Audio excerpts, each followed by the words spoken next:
All right, ladies and gentlemen, back after a little sabbatical.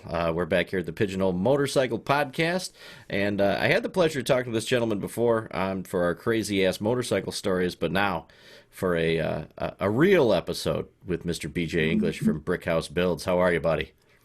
Doing well, Dave. How are you? Good. You're looking dapper tonight. Ooh, dapper. That's few and far between when I get those.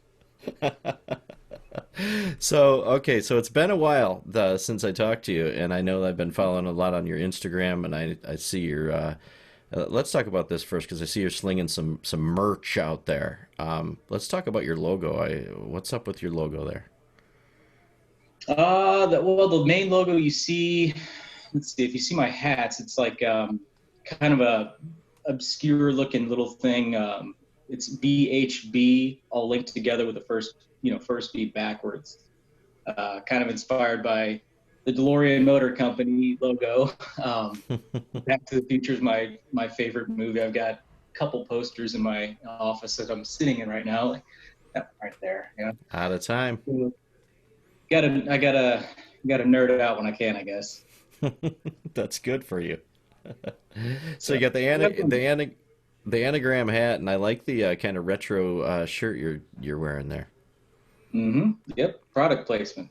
So I was doing, filming stuff in the garage today, doing the wiring stuff, and so just happened to have the stuff on anyway. But yeah, they're comfy too. Yeah, good. I'll be ordering one up. And if somebody wanted to grab some merch, where do they go? Just my website, brickhousebuilds.com, just slash store. So there's 3 items up there right now, but more will come as time goes on. Nice. But Okay. I got a few So, people message me and ask for stuff, so I just try to get them out there for them. yeah. All right. So I've been recently addicted to your YouTube channel. Man, you put a lot of work into that channel. Ah, man, I'm trying. The more the hopefully the work I put in is equates to ultimate success. Sure. Okay. So tell me, let's go your first time you did a YouTube video, your first video on there. What was it? Do you remember? Just in the recent, I don't know. There's a few. If you scroll way down, like there's some early videos of just flybys on a cell phone. Just a couple cheesy first bikes I've done. I think there's a drift trike video on there, but the first kind of when I wanted to take it seriously, I had a SV650.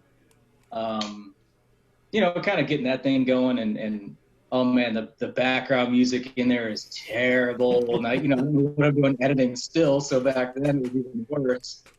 It was having fun. I'm learning a lot. Oh, that's Never done good. this before.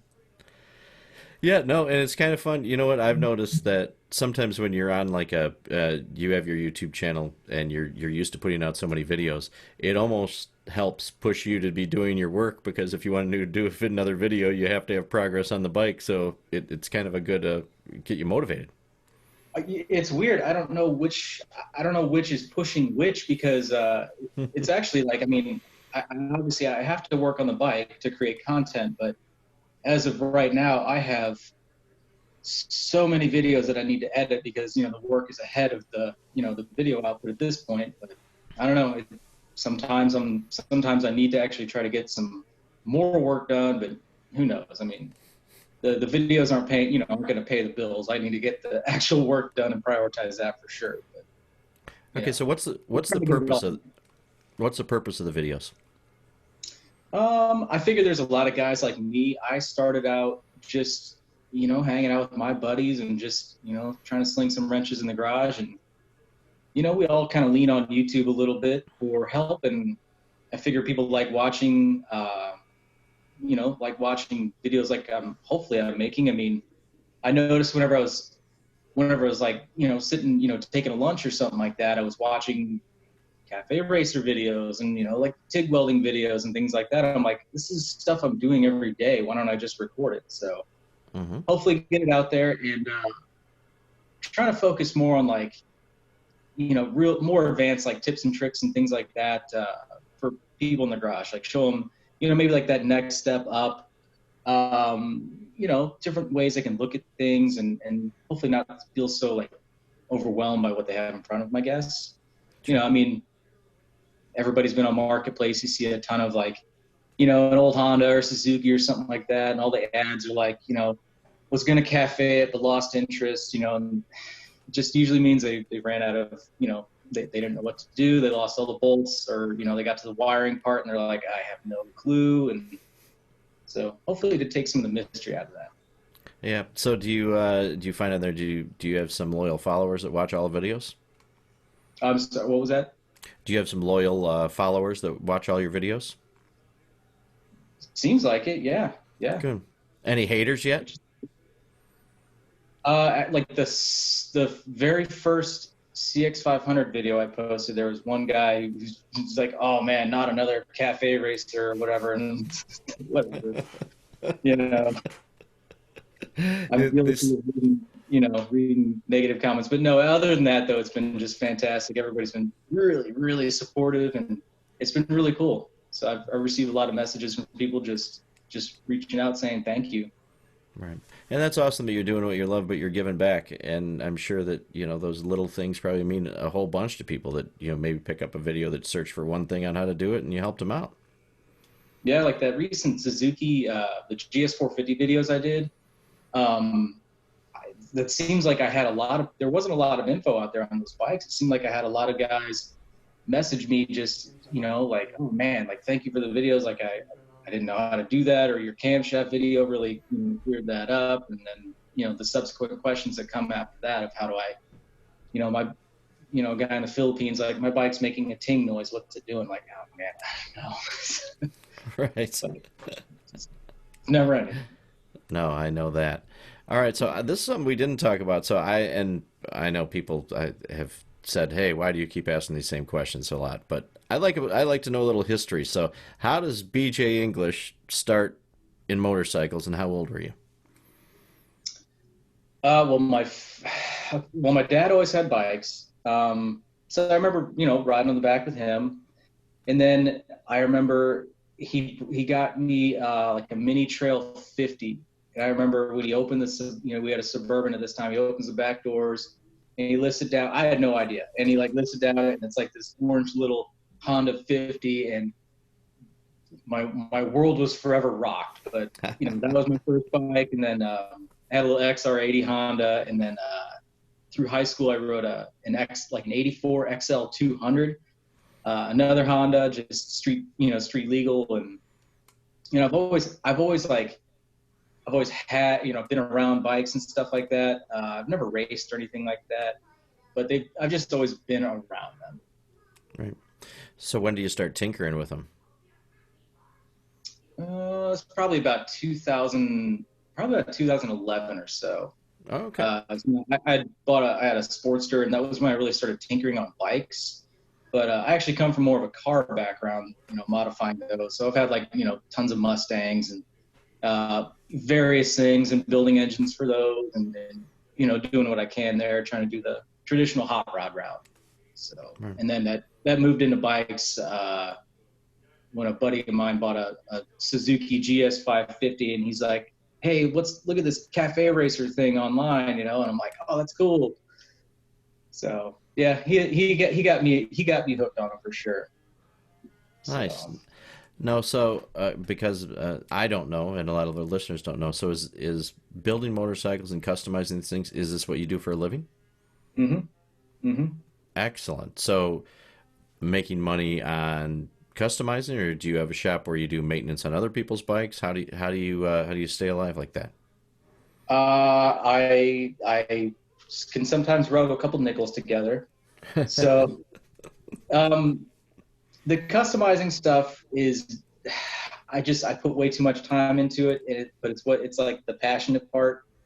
Service work is really good for cash flow, and I get to help keep old bikes on the road and stuff like that. So I try to do more service work, and then of course like selling hats, selling the T-shirt, and I buy and sell bikes sometimes. So just a little bit of everything, but yeah, like the bulk of my time is spent between service work and custom work. Nice. And then, so, and where are you from? So I'm just west of St. Louis here in That's Missouri. right. That's right. Gotcha. Not And have you too lived far. there? You lived there your whole life? Nope. Well, I guess yeah, in the general area. So I'm the town I'm currently living in. Um, I did grow up here before moving to like a more like a small farming town just north of here, and then now I've moved back. But between there, I've lived other places like for college, and lived Right. overseas and stuff.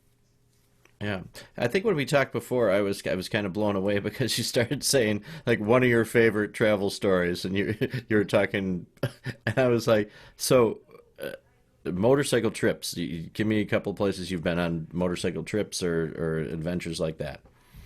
Well, like the Thailand trip, um, that was the big one. As far as are you in the U.S.? I don't know. I've done only I haven't really done a whole bunch of trips. I mean, I just did one this weekend, but I never even left the state.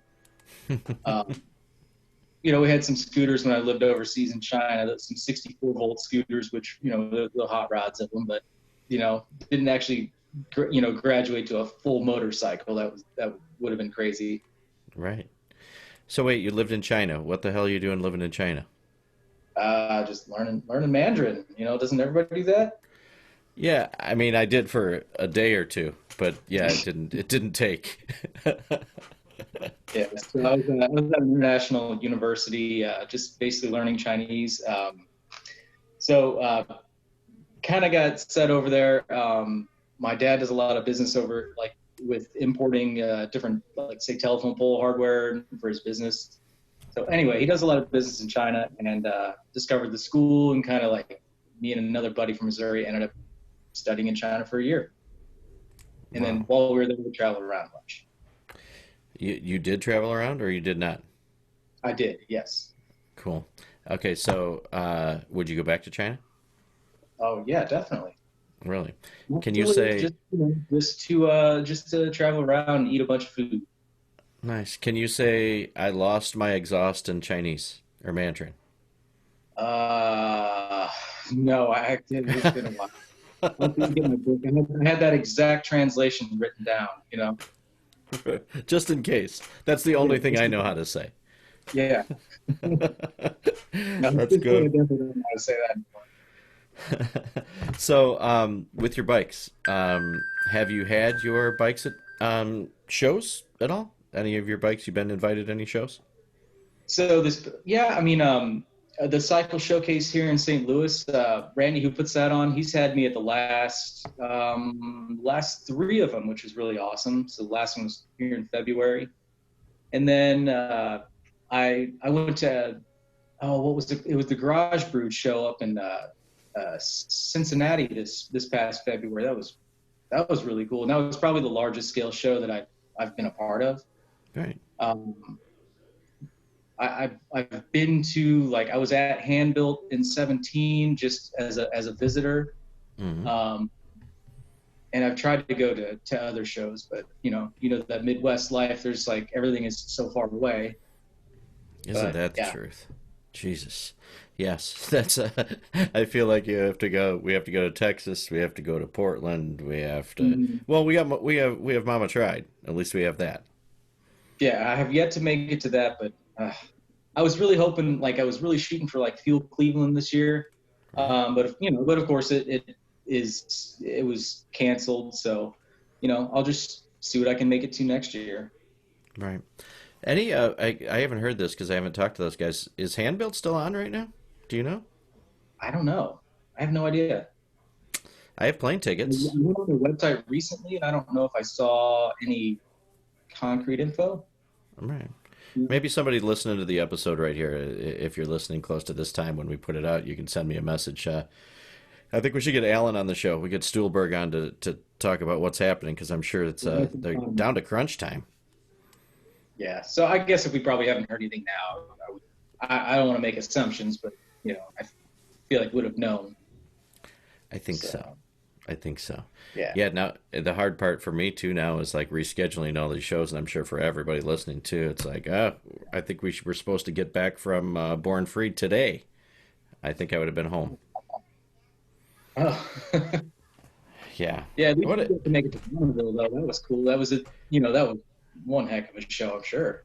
Bonneville was amazing. It's one of those, and being with Mark Atkinson, I had like my like evil stepdad or something that was taking care of me the whole time. Yeah, he's bossing me around and yelling at me, and trying to telling everybody that I know nothing, which is a good man. Yeah, that looked amazing. That's bucket list. Yeah, So it's like a different planet. So that's the especially when I don't know anything about it. But it was weird to have the honor to be pushing him off the line on the salt and just looking down all the way as far as I could possibly see. it's got to Amazing have like, stuff. oh, I bet it's got to have like a, I don't know, like an essence or like a vibe or some kind of feeling. Just as soon as you step out on the salt, there's got to be some kind of something there, you know. It's like landing on Um, Mars. yeah, It was. someday. All right, so tell us about the. I know that you just some of your videos are you're finishing up a bike. Let's talk about the build that you have currently going. Currently, I'm doing a CX 500, and we've been calling it, or at least I've been calling it grandfather's axe because everything is like completely changed or modified or swapped. It's got a different engine, suspension, a lot of fabrication, and it's just trying to really kind of push my skills on making everything as nice as possible. And it's definitely taken long enough to do so. Right. But it's going to be a really cool project. It's for a customer of mine who I've done a couple bikes for actually. Cool. So I did this would be the third CX 500 for the same guy. Really? Yeah, he's been really good to me. He was actually the first customer I built a bike for. My first customer built. Wow, and he's still with you, coming back for more. Yeah, yeah, he's coming back for more. So, but That's he's cool. really cool. We get along good. We built a good friendship so far out of the last 4 years or so, I guess at this point. Wow. So now, shop wise, like how many bikes are in your shop? How big? Set the scene for me about your shop. Okay, so my shop is called Brick House Builds, but currently it's like vinyl vinyl siding or she shed cycles or whatever. Because I'm currently working out of a little one car garage, so I have to store bikes outside of them in like in some kind of external storage area. Um, so currently it's just one bike at a time in my place, which is absolutely chaotic for scheduling, especially nowadays with shipping being unpredictable. And I don't know if anybody checked out my last BMW video that I just posted up. I go over the shipping woes in there that I was waiting on one part for a bike tore apart somewhere else, and that part was delayed a week, and then I get that part, and then I have 24 hours or 36 hours to get the whole thing done, and it was just like Ah, it's difficult. But I have a really small like functional, like highly functional workspace, which is cool. I've definitely inspired by a lot of other small maker spaces, so to speak. mm-hmm. Yeah, and that's got to be. Yeah, it doesn't allow you to get too far out of control. Then. Yeah, it's been an exercise with that for sure. Kind of you have to change your mindset. Like I can't just on a whim go out and be like, oh man, here's a hunk of crap Kawasaki or something on marketplace. I can't just go pick a bunch of things up and throw them to the side because I just don't have the room anymore. And so yeah, just have to not have extra anything. It has to be slim pickings, which is it's a good exercise in efficiency, I guess. That is true. Yeah, I'm sure you have to be very have to pull yourself back and be make sure that you use your time wisely too. If you only have one at a time. And that is difficult. Yeah, yeah. Wow. Okay, so brick house builds. I don't know if we talked about this. It seems that like where does the name for your shop come from? So the place I moved from, I had a physical brick house, and it was like it was an old building, and the whole top half was living area, and then the whole bottom half, 2,500 square foot garage. Wow. So that's where it started from, was a literal brick house. Wow, she's mighty Mhm. mighty. Yeah. Yeah, letting it all hang out. That's Yeah, a okay. So why did you move from there to where you're at now? Well, okay. So as I said, it was like a farming area or farming town, and my family's down this way, and there's just more people. There's more places to eat. There's just I just like it more down here. And then, my ultimate goal is to have like a larger standalone facility. Um, that's of course in this area. So I'm just trying to get my feet in here, and then just get to know the people around here, and try to start establishing myself. Um, so the one car garage thing, it's just it's temporary right now, but definitely not the ultimate goal. Yeah, I was gonna say with your the passion I see from you and what you have going on. I have a feeling if we talked in a year or a little bit after that, things are going to be dramatically different. I hope so. That's I'm coming up on my initial goal of like when I wanted to make a big change, but I don't know. I'm hustling. I'm always you know spitballing ideas. I'll figure something out. But yeah, I definitely want a larger. I definitely want to expand. Okay, so question here too. So you're building all day. You're shooting the videos, and I know a lot about that. That you shoot the video, you're about a quarter of the way done because now you need to edit it and put it all together. Mhm. So, married, kids, any of that? Not married. I do have a girlfriend. No kids, just a couple dogs. Nice, So nice. I was going to say happy. it would be almost impossible to be doing what you're doing with married with kids. It's a lot of time. Yeah, I mean, what I do is it is kind of it's a selfish kind of position I've put myself in with my time. I have to be selfish with my time, but like my girlfriend, she's been really good about pushing me to have like an actual personal life too. Mhm. So I try to, she's on me in a good way about maintaining a balance in my life. It's funny because even saying that, so the only custom motorcycle builders and guys in that field that I know, Craig Rodsmith lives at his shop. I go to Utah visit Mark Atkinson. He lives upstairs at his shop and works all day. It's like when you say like having a social life of your own, it seems like you guys are so like just, just blinders on, just work, work, work, work. Just outside my office is the garage, so that's I guess I live at my shop too. Just Exactly. steps away. Right. Well, you got to do it that way. I mean, with it, you guys still amaze me. And even I took a break from podcasts for a little while, and stepping back in and really thinking about what you guys do, even with all this time, I I have such a hard time staying focused on things. But you guys, I don't understand. And you guys are all wired a completely different way than me. Just grind, man. It's a grind. It's not easy at all, and I mean nobody ever says it's easy, and that's definitely the truth. But trying to, just trying to stay on task with whatever I'm doing has always been a struggle. Trying to figure out you only have well, at least I only have 24 hours in a day. Some people I know have 30 or something like that. I don't know, but I don't know. It's just trying to figure out where you want to spend that next hour or 30 minutes and stick with that. All right. It's a So, challenge to do. yeah. So growing up in the motorcycle scene, and you're much younger than me, so I know that you know you're starting off, you're doing all this stuff. Watching any TV shows or anybody that was a big inspiration to you to keep going on the road you're on? Um, Man. So okay, kind of like everybody, maybe not everybody, but I remember watching Jesse James in that initial um like the West Coast Chopper show, like the original one. Okay, Hmm. Motorcycle Mania, I guess it was. Yeah.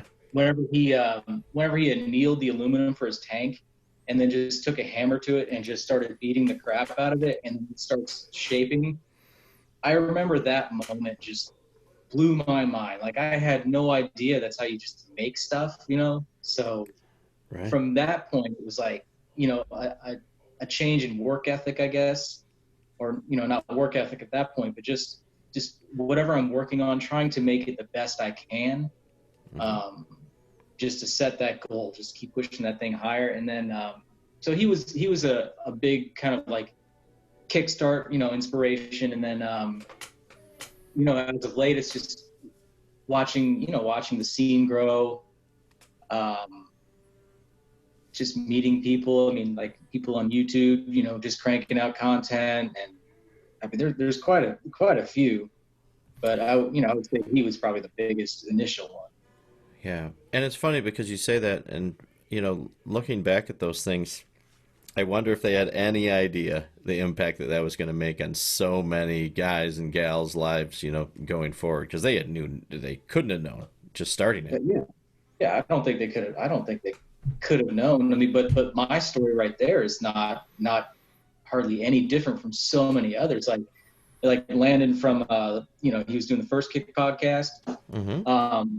I remember him hit on one of his episodes. He was talking about how he was inspired by Orange County choppers, same time frame, and he was like watching the episodes and like building things, like building tanks out of cardboard or something like that. It was just like such a cool story. I'm like, man, I was just, I feel like I was the same way. So it, Right. it touched a lot of people.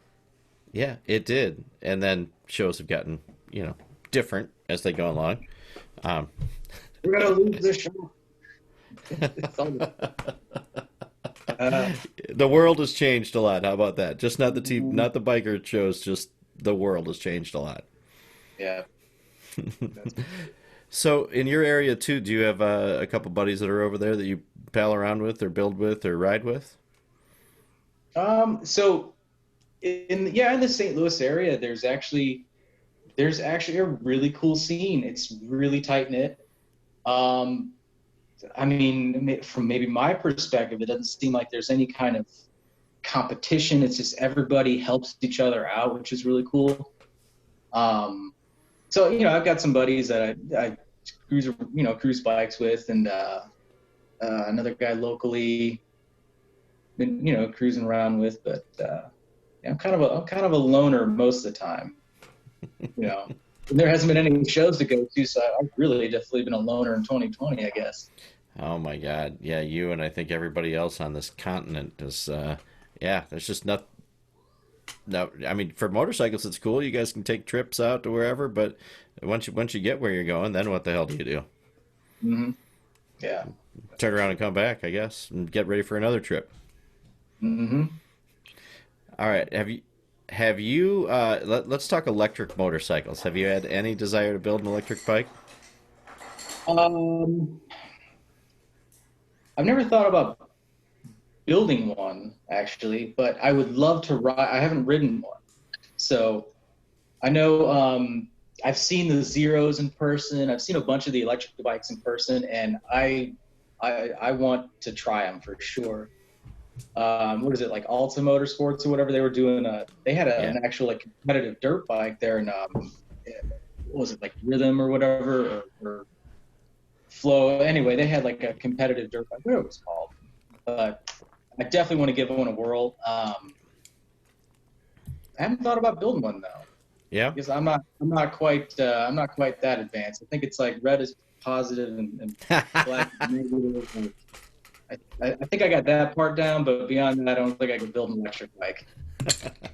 But you're not opposed to them. You'd ride one. Oh yeah, yeah. I'll try anything twice. I like that. Don't threaten me with a good time. That's great Yeah, though, it's because work. right. I want to see what my brain would do with the lack of like an internal combustion engine. Like I just want to see how I would go wrong with that. Like what my hangups would be. It would be fun. Right. And there's no shifting gears, anything. It's just get on and fly, right? Yeah, yeah. Quiet. Yeah. I You could know. be a you could be a hooligan. Just jump off every curb at night. You go just go hoon around at 3 in the morning in a city and nobody would know. That'd be awesome. It would be. It would be. All right, so how about personal projects? You have a personal project you're working on, or you have one that's coming up when you're done with the customer bike? Uh, He's I smiling, never, I everybody, just so you know, he's never smiling. looked at my personal projects. So like the chopper that I've done, that XS 650, that was actually one of the first like personal projects I've ever finished. But to as an example, to rewind it back here, when I said my buddy, like when Brickhouse Builds got started, my buddy had bought a Suzuki GS 550 because the cafe racer thing was like new. Well, I bought a CB 750 to build. It's no more complete than it was 4 years ago. So That's a good sign. Business is good then. yeah, I don't know. Every time I've tried to work on it, it's like my inspiration is different. So it's like I just want to keep redoing it. So it never makes any progress. Just collects dust. That's it. Right. But at some time you're going to have the time to do it, hopefully. Hopefully, I'm actually thinking I'd like to try to maybe get it up to see if like a customer would want to take it on, and then I could get with them and maybe build it, how I would ultimately like, but also to make it something that would be tailored for them. That would be really cool. I haven't pushed for that yet, but because I just don't see myself actually finishing it, so I think getting somebody else involved would be probably be my best. Right. Sounds like you work a lot better with some deadlines and with other people counting on you other than just playing around doing your own thing. Probably, yeah, yeah. Yeah. It's a little bit of a fire lit under me. After a while, though, I'm sure I've seen everybody that build and build and build for everybody else, and then after a while, you're like, I got to do something for myself. I got to do Right. this.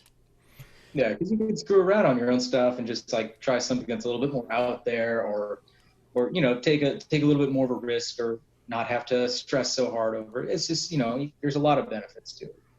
Right. You don't have to worry about somebody else dying on it either. Then you can just worry that you're riding it and you know it'll work. It's fine.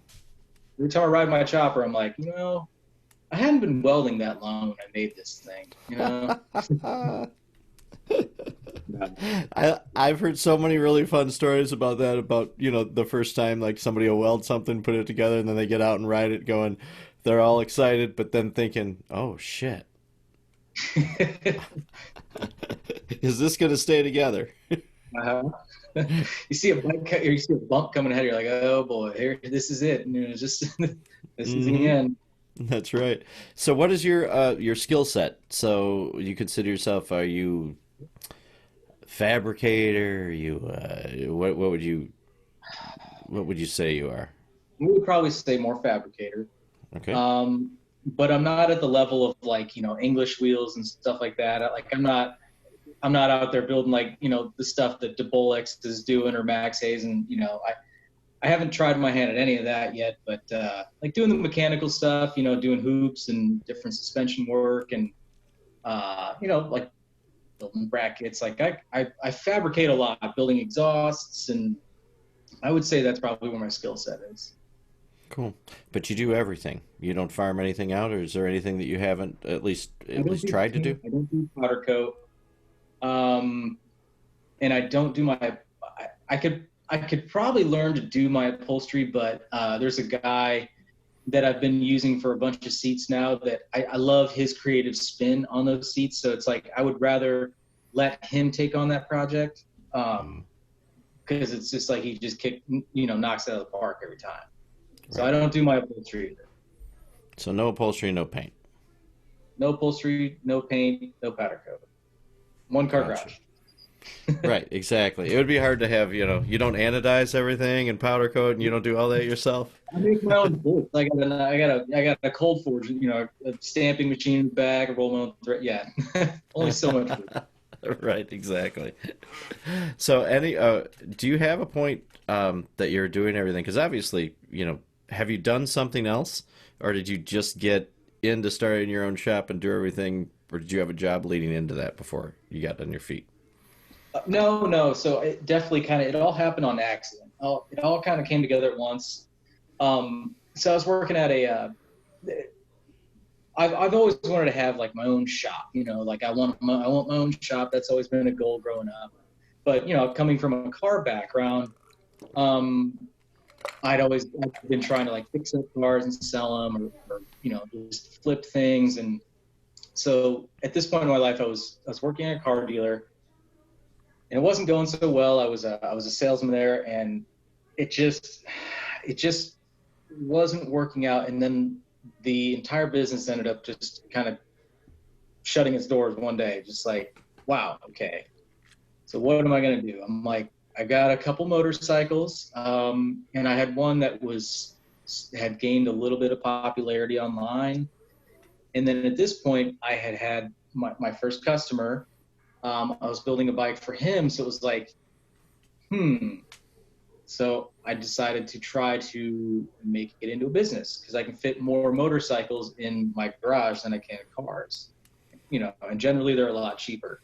Mm-hmm. Um, So I just started buying up like all the old used bikes that I found. I couldn't say no, and just trying to fix them up, flip them, and do anything I could. And it's evolved and it's grown, but I think I've got a little momentum built up now. But Right. it just started by accident. Right. How did you said your dad was into bikes and everything? Was he supportive of that? Yeah, yeah, he's very supportive of it. He actually bought my first custom bike. Nice. So he has it. I can still see it. Um, but yeah, that was just kind of like I think he wanted it just because it's his son's first thing. Like, kind of helped me. It also helped me kind of push to the next project. So it was really cool. It was a really cool move. Wow. Definitely That's unexpected. See, that's fantastic. It'd be different if you were building it and you knew your dad was going to buy it, but having it the other way is And he very didn't cool. know either. I mean, I had built it, and then I was actually I wrote it to go take some photos of it, and then I was riding it back, and I passed him in town, and then so turned around, and then we got to chatting and just showing him the bike, and then as he was leaving, his wife was like, "You should buy that," and he's like, "Yeah, I should." So that's basically how it went. I hadn't really thought about it until right then. That's So cool. That's really cool. Yeah, so because I was assuming you didn't go overseas, to college to learn how to build motorcycles. nope, nope. I did go to school. Like, I went to more of a tech school as a building like high performance cars in Texas, though. So that's kind of what was where I was working into, just building something, and it was going to be car focused. But then it turned into motorcycles. Well, isn't it funny? Yeah, looking back to go, where your plan was at this age and how you just Yeah, kind of go. And the things that we do to actually end up doing what you love to do to try to make money at it. It's just to put your put your balls on the line and go, all right, I'm doing it. I'm all in. yeah. It's terrifying, but it's every day you want to quit and be like, man, I just want to go work at the gas station or something like that. Just have a regular job. Just have a steady paycheck. But then, you know, then you're reminded every day that you love what you're doing. It just takes, one comment, one thing like that, or you just step back from your project you're working on and get inspired again, which is really cool. Right. And it's Only funny. thing I've ever done by far. Yeah. It's funny you say that because on my couple weeks off, I was sitting here and I didn't even go on the gram. I just was kind of like focused on family and taking care of some stuff. That's awesome. I Yeah, oh yeah, but during that time, I got about 10 different messages, mostly from guys I have no idea who they are, and were saying they wanted the show back and it was their favorite thing to listen to, and it was so cool hearing those messages. And I'm not stroking myself here. I was just I, I'm appreciative that people actually listen to the show, but and then I'm like, oh man, okay, I love it, but I got to get back in here and I got to do things because it means something to somebody, so that's a good thing. But it's still work, it's still work.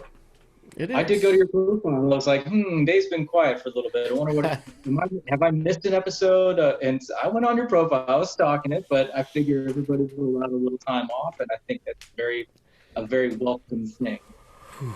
So It's good. you gotta step back and refresh the batteries every now and then. That's what Yeah, this past weekend was for me. it is, and I think it's super important for everybody in anything you do. Sometimes you step away, and it's kind of like uh, you want to miss things. When you miss something, you almost work harder at it, other than being annoyed or not. Not that I was annoyed, but just you got to break the cycle and sometimes just freshen up a little bit. Oh, I get it for sure. It's important. Yeah, I know. All right, so tell me this. Usually at the end of we nominate some people that we want to hear, and you gave me one guy's name before. I think just when me and you were just chatting on Instagram, but I would really know who you want to hear on here. Let's go big on this too. So whoever you want. Um, oh, big. It doesn't have to be big, big to I don't, anybody. I I'm don't an know. underdog fan. I had a couple guys of mine, and one of them was Randy from Cycle Showcase. He's Like got him. it. I figure, he's got his finger on the pulse of kind of like the whole St. Louis moto scene, and he's got stories, and I've hung out with him. He's a great dude, but I would like to hear what you would ask him. So there's that, and then probably another one would be so it's Ian Davis at Blip Roasters, and Okay. so I it's like a coffee. It's not like a moto shop, but they're a coffee roaster. They're in Kansas City, and it's like motorcycle focused. So they have like choppers and stuff and moto gear, Hmm. within their facility. But Ian's created like a really cool moto community like in Kansas City. So they have like Sunday meetups and stuff at Blip, and I've attended like one of their events, and I don't really have the full story on how he got going, That would but be fun. he's my age, and it's just I look up. I love what he's created, so he's an inspiration. Cool. So Very cool. You got a third one for me? I have a third one. I'm trying to think. Oh man, what is his name? I'll think of it and I'll message it to you. But that'll No be problem. that'll be the fourth, I guess. But he kind of, he was one of the first people I discovered whenever I was uh, starting to get into the scene with like the CB 750s. And I know he's been nominated once before, Who's this but again? huh? Who is this again? I'm sorry. He mainly focuses on like CB 750s. He's based in California. And I cannot think of his shop's name because you've asked me. Okay, of Um, course. but I'll definitely think of it and I'll definitely message it to you. I'm writing it down. Somebody's listening right now yelling the name of the person after you explain it.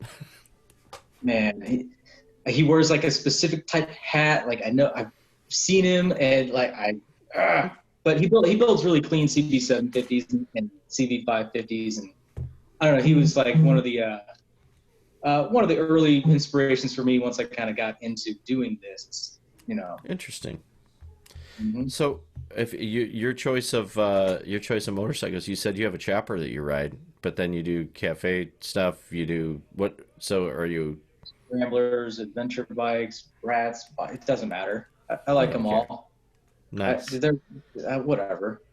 I think that's also like it's a blessing and a curse because you don't look at me and be like, oh, well, he's the guy, he's the go-to guy for X. Right. But everything's cool. I love anything vintage, but I just sold like a modern sport bike. It's just whatever. Everything's cool. Nice. It's good. Then you don't get in a rut, and you're not going to get bored because you'll be working on all kinds of different shit. Hmm. Yeah. So That's like, I've got probably another scrambler build coming up before too long. The one I'm currently working on is like a cafe tracker, whatever label you want to put on it. I got a brat coming up and some monoshock CB750 build coming up, and who knows? It's just a little of everything. nice. All right. So I'm going to my goal today. When this episode comes out here, so I'm jumping on my phone here. I'm going to YouTube, and we're going to Brick. Is it going to be Brick House Builds? Yeah, All right. I'm not. You got to type the whole thing in, and yeah, you get a lot of brick house, like how to build a brick house before you get to me, but you'll get there. Right, and Brick House Building on how to build one. All right, Brick House Builds. So everybody out there listening, this is what I need from you. So, holy cow, man. Okay, I'm not subscribed, which shame on me. Um, you're getting close to 1.4 thousand subscribers. That's Hmm. fantastic. Wow. All right. And I love this man. He knows how to make his thumbnails. He's got everything in here. I'm wow. Good You job, know, brother. the tutorials that YouTube provides on how to grow your channel actually have a lot of information in them. Who would have thought? YouTube for YouTubers. Yeah, yeah. I studied for a year on like how to like what to do before I started doing it. It's hard, Me, but I right? got Me to and you have a lot in learn. common. That's great. Okay, so it doesn't show me exactly how many subscribers. It just says 1.39. So my goal to everybody listening, you want to watch some great videos, go to Brick House Builds on YouTube and what do they say? And smash that subscribe button. Smash that like button, hit the subscribe, ring the bell or whatever. I don't Yes, I get to. I think you should have a TikTok channel too.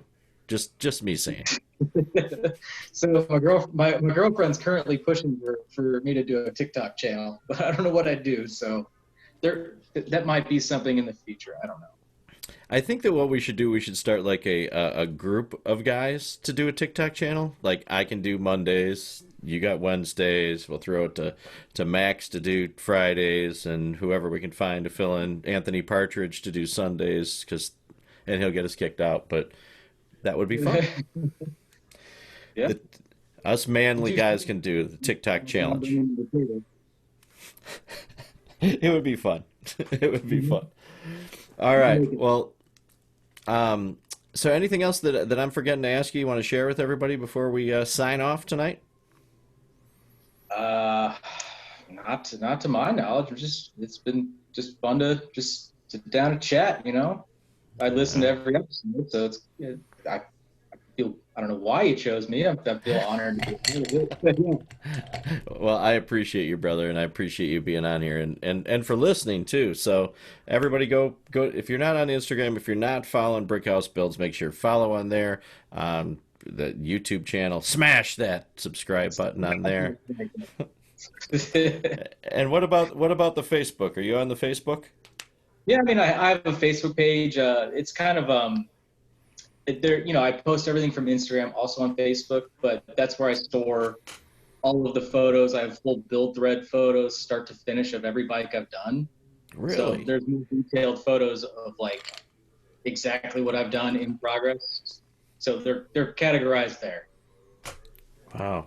You are way too organized for me, my friend. Ah, some days I don't feel it. Well, keep up I'm the very kick-ass. transparent. All the information that like you could find out anything about me or anything about any bike I've done, everything's out there. So I'm very Good, transparent. good. Well, hey man, keep up the hard work and keep those videos coming through too, because I know that the nice thing is you leave a little legacy behind too. It might be fun to look at those 5 years from now, and when we're long gone, somebody's going to be watching those. Yeah, yeah. I'm gonna keep cranking them out. I mean, it's what is it? No, it's almost 10 now. Once we hang up here, I got to finish editing a video to get out tomorrow. So Nice. And I got to edit yeah, this to get it out tomorrow. yeah, we'll be doing the same. Exactly. Well, get to it, brother. And once again, everybody, thank you so much for listening to the podcast here. BJ, thank you so much, brother. Subscribe to BJ. Subscribe to us, whether you're on the Spotify or the wherever Apple Podcasts, wherever you're at. Just make sure to and write me a little note on there too. Give us a little review, even if you tell me to go myself. Whatever you'd like to do. It helps all the way around. All right, BJ, thank you so much, buddy. I appreciate your time. Well, thank you, Dave. All right, and we'll be seeing you soon, Good. Yes. somewhere. Some. Well, Yeah. I'll Digitally. find, I'll find you. All right, good night, brother.